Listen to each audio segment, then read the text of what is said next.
Bomb Busters, c'est un jeu pour 2 à 5 joueurs à partir de 12 ans pour des parties d'environ 30 minutes. C'est un jeu dans lequel vous allez jouer en coopération et vous êtes tous une équipe de démineurs. Donc chaque joueur va jouer un personnage et le but du jeu ça va être de désamorcer du coup des bombes. Et pour ça, vous allez voir que vous allez devoir couper des fils. Donc il y a des fils bleus, il y a des fils jaunes et il y a le fil rouge qu'il faut surtout pas couper, le ou les fils rouges. Le jeu est évolutif, donc vous allez voir que dans la boîte, vous allez trouver différentes petites boîtes à ouvrir au fur et à mesure de vos parties, qui vont rajouter du matériel, des règles supplémentaires, des petites variantes. Donc ce que je vais faire, c'est que je vais expliquer les règles de base, dans un premier temps, et à la toute fin, je donnerai quelques indications sur ce que vous allez pouvoir trouver dans les petites boîtes pour ceux que ça intéresse. Donc je mettrai une petite balise de spoiler pour éviter de gâcher le plaisir de ceux qui veulent pas savoir et qui veulent découvrir tout seuls. Mais je trouve que ça peut être intéressant pour certaines personnes de savoir ce qui les attend et quelles vont être les variantes. Donc je vous explique ça tout de suite. Pour la mise en place, chaque joueur va prendre une petite carte personnage, donc il y a un capitaine et un seul, donc le joueur qui aura le capitaine aura des petites particularités, et ensuite il y aura donc une carte personnage par joueur, donc je vous dis de 2 à 5 joueurs. Si vous jouez à 2 joueurs, chaque joueur va prendre 2 chevalets, donc les petits chevalets c'est ça. Si vous jouez à 3 joueurs, le capitaine aura 2 chevalets, et les autres joueurs en auront 1. Et si vous jouez à 4 ou 5 joueurs, 4 joueurs chacun aura un chevalet, 5 joueurs chacun aura un chevalet. Donc il y en a 5 en tout dans la boîte. Sur ces petits chevalets, en début de partie, il va falloir placer les fameuses tuiles de fil à couper. Donc ces tuiles, et la majorité sont bleues. Vous avez des valeurs qui vont de 1 à 12 en bleu, et ça 4 fois. Donc vous avez 4-1, 4-2, 4-3, en total 48 fils bleus. Ces fils bleus, vous allez les mettre tous face cachée au milieu de la table en début de partie et les mélanger. Et à ces fils bleus, pour la plupart des parties, vous devrez rajouter des fils jaunes et des fils rouges. Donc en fait, c'est un jeu qui va se jouer en mission. Donc vous l'avez peut-être vu marqué sur la boîte. En tout, il y a 66 missions. Quand vous ouvrez la boîte, vous avez accès par défaut aux 8 premières missions. Donc je vous dis tout de suite, les missions 1, 2 et 3, c'est vraiment pour apprendre très progressivement le jeu. Je vous montrerai vite fait à quoi ça sert. À partir de la 4, on commence à jouer avec les vraies règles, plus ou moins complexes. Et la mission 8, c'est les règles de base, telles que je vais vous les expliquer maintenant. Donc c'est pour ça que j'ai mis cette carte-là. Et ensuite, une fois que vous aurez rempli la mission 8, vous pourrez ouvrir la première boîte du jeu. Boîte cachée, donc hop, vous voyez, un truc comme ceci. Mission 9 à 19, là-dedans, vous avez du matériel supplémentaire et des petites règles qui vont venir se rajouter. Et je vous montrerai après, il y a d'autres boîtes aussi. Donc là, je vais faire la mise en place pour la mission 8. Donc, les 48 fils bleus, ils seront utilisés tout le temps, sauf pour les petites missions d'introduction.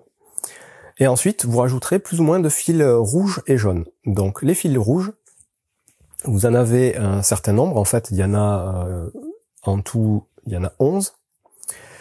C'est des fils avec des valeurs point quelque chose, donc 6,5, 3,5, c'est des demi en plus. Donc là, pour la mise en place, on vous dit qu'il va falloir en utiliser 1 sur 2. Donc vous allez prendre toutes les tuiles de fil rouge que vous avez dans la boîte, vous allez les mélanger, et vous allez en piocher 2.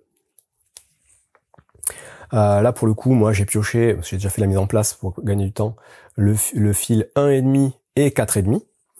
Et parmi ces fils 1,5 et 4,5, vous allez les mélanger et vous allez en garder qu'un et mettre l'autre de côté sans le regarder. Et du coup, vous allez mettre les petits jetons ici qui vont vous dire que potentiellement il peut y avoir le fil 1,5 rouge ou le fil 4,5 rouge. C'est pour ça que vous le mettez côté point d'interrogation parce que vous savez pas lequel des deux va être présent dans le jeu. Exactement de la même façon, vous allez mettre des fils jaunes. Donc les fils jaunes exactement pareil sauf qu'ils sont numérotés en point 1. Donc il y en a 11 en tout au total. Bon là on vous dit d'en mettre 2 sur 3, donc vous en piochez 3. Donc moi là j'ai pioché le 3.1, 6.1, 7.1. Parmi ces 3, vous en garderez 2 et vous défausserez l'autre, sans le regarder encore une fois. Et vous mélangerez tout ça parmi tous les fils bleus. Donc le fil rouge et les 2 fils jaunes vont être mélangés parmi tous les fils bleus.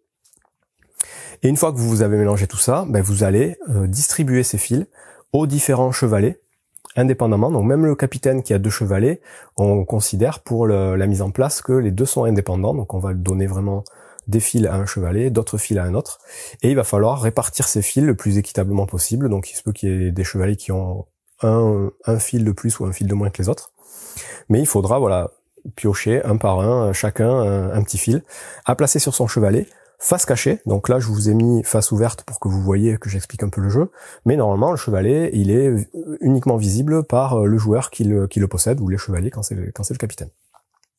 Donc ça c'est la partie un peu fastidieuse du jeu honnêtement. Mélanger les fils et les piocher, les placer sur son chevalet, c'est un peu long. D'autant qu'en plus, ensuite il faut trier tous les fils sur les chevalets par ordre chronologique, de gauche à droite, du plus petit numéro au plus grand numéro. Donc ça c'est très important, sinon on peut pas jouer. Donc vous voyez, tous les numéros sont classés, du plus petit au plus grand, sauf si j'ai fait une erreur, mais a priori non. Chacun fait ça. Et une fois que chacun a fait ça, on va chacun pouvoir aller prendre un petit jeton d'indication ici, qu'on va pouvoir placer en face d'un de nos fils pour donner une indication aux autres joueurs de quel est ce fil.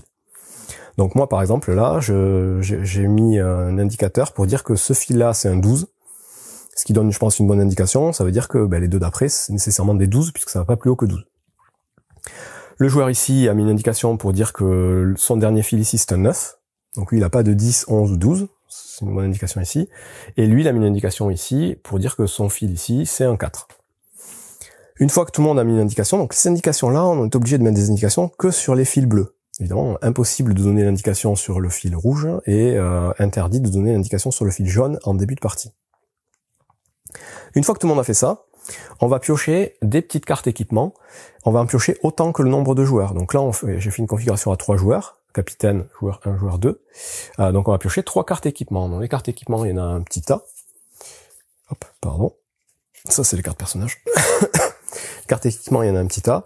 Vous les mélangez et vous en piochez, vous les placez ici et vous les placez de façon à recouvrir les petites flèches ici, les petits checks. Parce que ces cartes équipement, elles sont pas utilisables tout de suite. Je vous explique après comment on les active. Ensuite, vous mettez le reste des petits tuiles indices ici. Vous voyez que vous avez des indices aussi pour les couleurs, donc pour la couleur jaune surtout, et uniquement. Et des petits jetons validation ici qui vont vous servir pendant la partie. Ensuite, vous avez un petit indicateur de déclenchement de bombe ici, vous le mettez sur le nombre de joueurs. Donc là, on joue à 3, on met la flèche sur 3.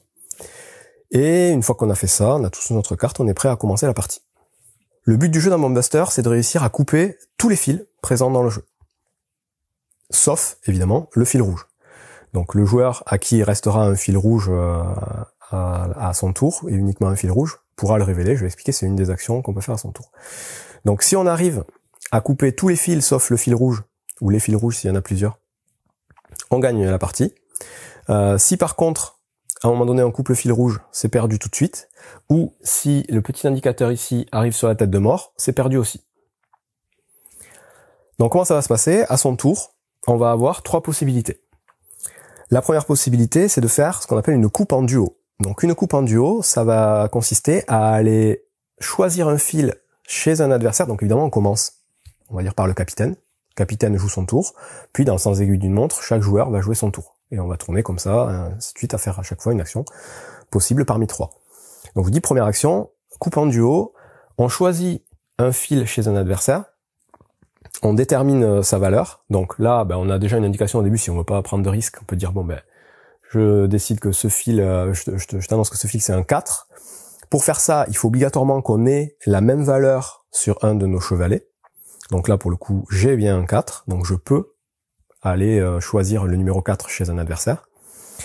Et si c'est bon, de cas de figure, si c'est bon, le joueur dévoile le fil, et du coup il est coupé, on considère qu'il est coupé, et moi, je vais pouvoir dévoiler aussi mon fil, qui est là, pas très pratique, hop, et du coup on a bon, le tour est fini, on passe au joueur suivant.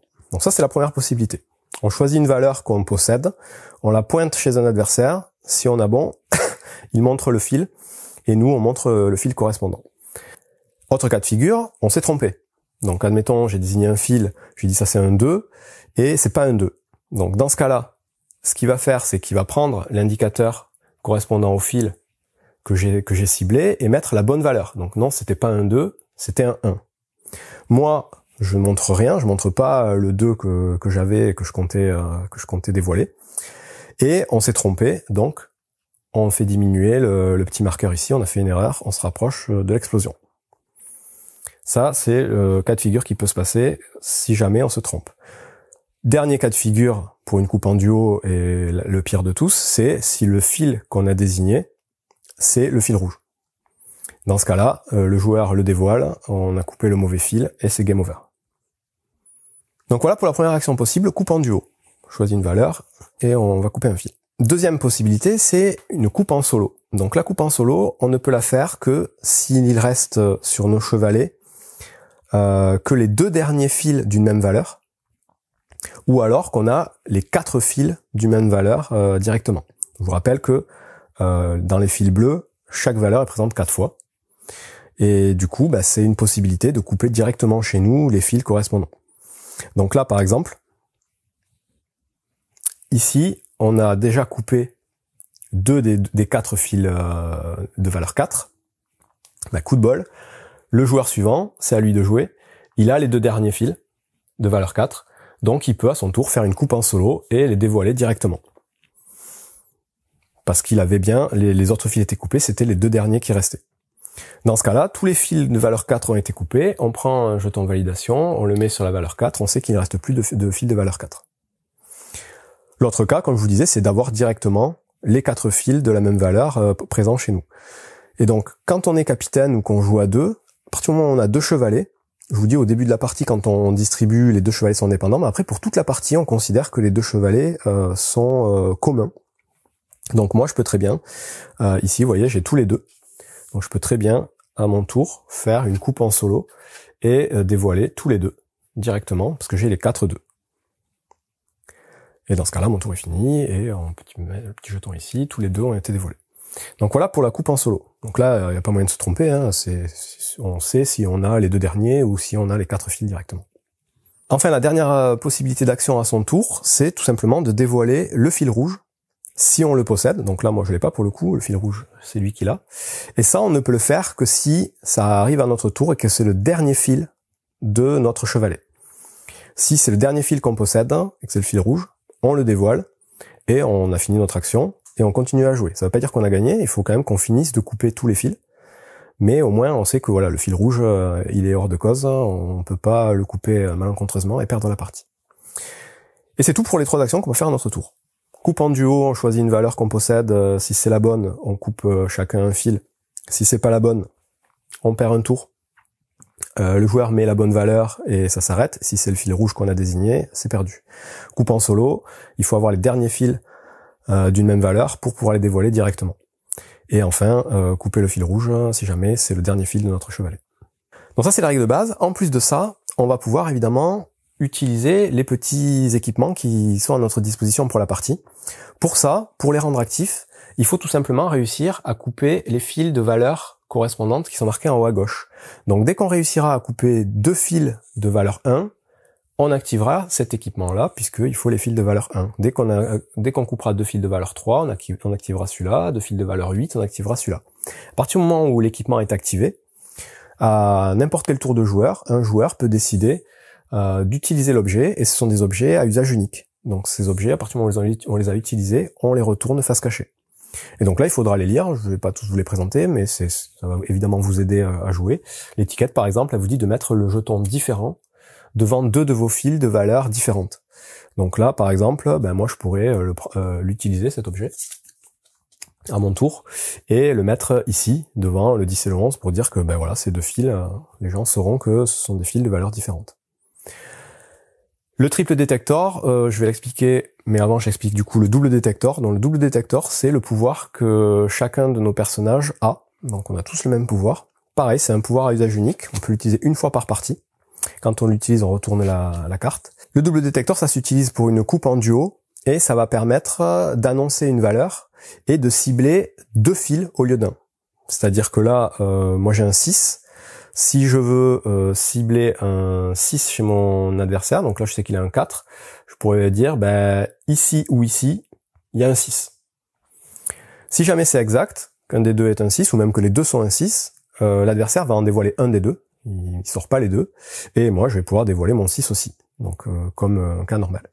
Si parmi les 2 fils, il n'y en a aucun qui est un 6, ben, c'est un échec, il me dit non. Dans ce cas-là, il va pouvoir donner un indice sur un des deux fils uniquement. Et moi je montre rien, et du coup on perd encore un tour. Si parmi les deux fils, il y a le fil rouge, on n'explose pas direct. Le joueur dit non, c'est pas les bons, il va donner l'indice sur l'autre fil, et on saura pas où est le fil rouge. Donc ça c'est double détector. Le triple détector c'est exactement la même chose, mais on va pouvoir cibler 3 fils. Donc on a encore plus de chances de tomber sur la bonne valeur. Autre exemple, le radar général, autre exemple de pouvoir, d'objet qu'on va pouvoir utiliser. Quand on l'utilise, on annonce un numéro de 1 à 12, et tous les joueurs, nous inclus, qui ont cette valeur sur leur chevalet, vont pouvoir dire oui. Et dans ce cas-là, on saura que ces valeurs sont présentes ou pas chez certains joueurs. Je vous dis, il y en a d'autres. Ils sont assez simples, donc je vais pas tous vous les passer en revue. Là, par exemple, le post-it, placer un jeton info devant un nouveau fil bleu, ça vous permet de rajouter un jeton information devant un fil. Donc c'est assez pratique. Vous avez le retardator qui vous permet de regagner un peu de temps par rapport au compte à rebours ici pour pas exploser. Et après, je vous laisserai regarder.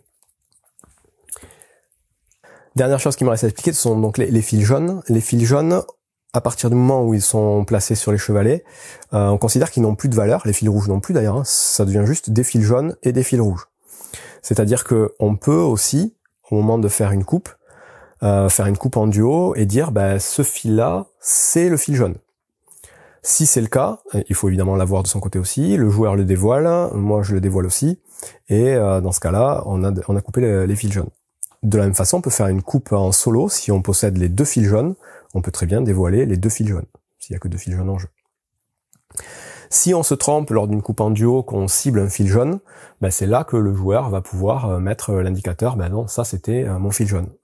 Par contre, on perd évidemment un tour.